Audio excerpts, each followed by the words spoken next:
Hello, kumusta po? Kamusta ang lahat? Share ko lang sa inyo paano ba maglinis ng bintana. So, ganito lang po ang gawin nyo. Ang bintana po natin ay may mga itim-itim dahil po yun ay ang mga dumi diyan.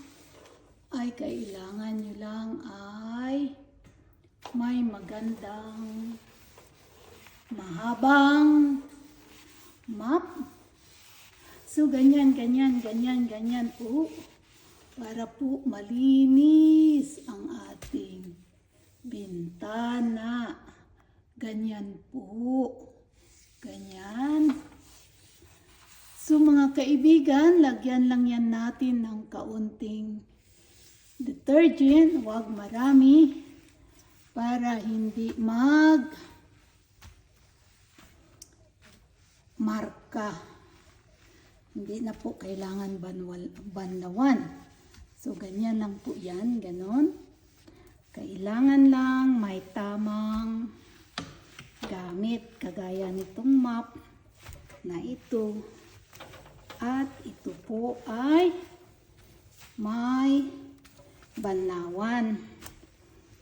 So, ayan lamang mga kaibigan. Pakita ko sa inyo kung paano banlawan ang ating mop para hindi na gamitin ang inyong kamay.